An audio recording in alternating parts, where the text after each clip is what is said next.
Welcome to Rauta, I am Jerry, and this time we head all the way to Norway for some dark death metal. This one is Aeternus with their latest album, Philosopher, and I'm gonna tell you a little bit about it and why you should probably check it out. First, however, let's tune in for a little bit of background for Aeternus era, career and all that stuff, since the band has been going for 30 years by the time this album came out, 2023.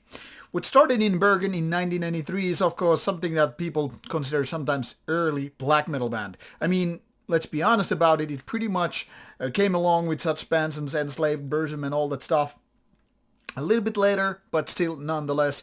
However, they quickly steered towards death metal, which was not that much a common thing coming from Norway when everybody else was just more like, just jumping the ship with death metal, and this band decided like, okay, we'll do death metal and, just leave black metal behind it.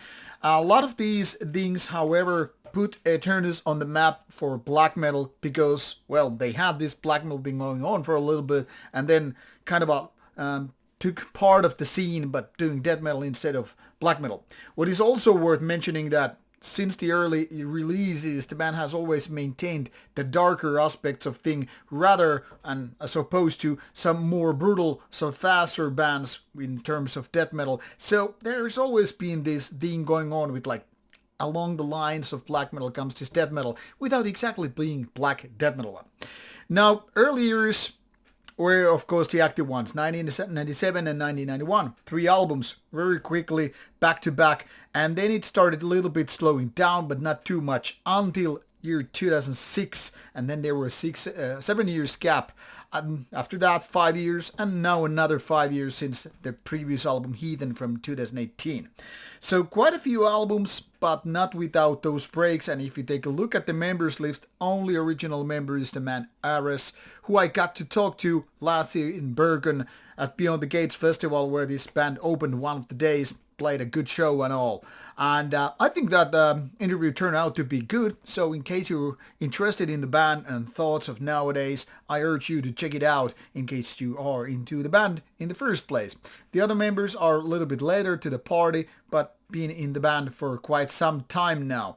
So let's head for Philosopher and let's take a look at this album, starting with the cover, which is a man on a throne. Well, a statue of sort, and Philosopher really sticks with that.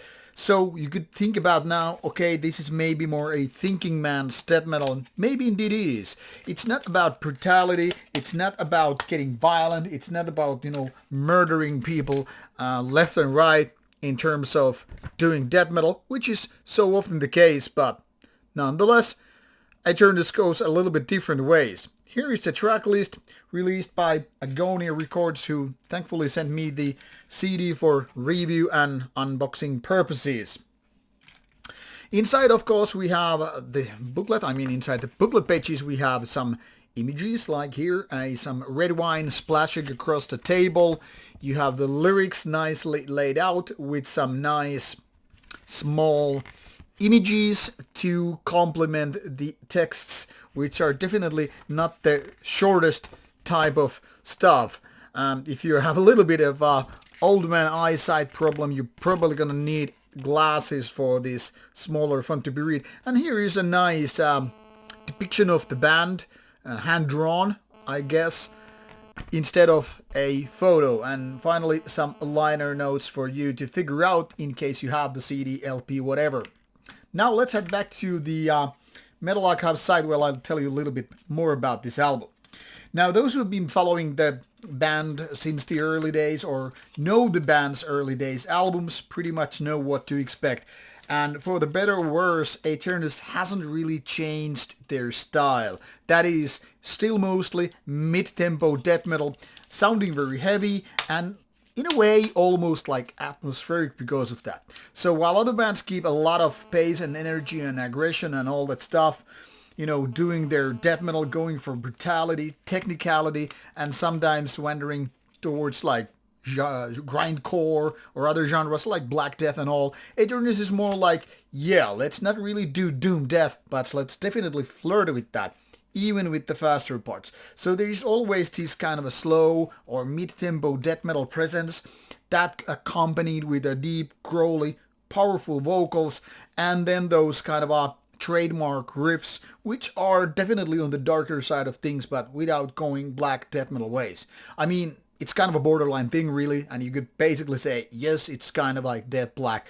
But let's be honest about it, there's very, very little black metal as such. I mean, there are no screamy vocals. It's not like the production is really flirting with black metal and all. So maybe it's dark while it's being heavy and death metallic, but doesn't really mean it's like death black. But of course, these are things that, different people interpret in different ways, and what is pure death metal for some might be black death metal for other people. So, of course, it's for you to decide. This album comes with 7 tracks, almost 40 minutes in length, and I would say this is kind of a well balanced. I mean, the track length, which you can see on the screen, go from about 4 minutes to almost 7 at max. And this is a good balance because it's not like overextending itself, making too lengthy songs, but it's keeping kind of a compact. Well, compact is a relative term, obviously, because 6 minutes might be way too much for people who are used to more like 3-4 minute songs. But the point across comes here, it's not like they're going for 10 minutes or whatnot, but sticking it to kind of a basic format. Now, if I get to go a little bit negative here, I would say this is not the most memorable one. As such, I would say this is better than the weaker Aeternus albums. Not that the band has ever done anything like mediocrity, but still. And it's not the best of the pile. I mean, goes between the best and the worst moments of Aeternus, if you ask me. There are no fundamentally nothing wrong, obviously. It's a pretty strong album in so many ways. It's easy to listen. It's easy to kind of get hooked into this kind of stuff, even without those obvious peak moments which might be lacking. But this is, of course, once again, a matter of opinion. Some people might just love the atmosphere to the max and not give a damn even if there are no hit songs or memorable parts, or the dramatic points where you just like feel like, okay, this could be a little bit more contrast. Like I said, overall, pretty solid of an album, and I think you should be checking it out if you like dark death metal to begin with. Now, this being said, off you go. Links are provided in the description box. Enjoy.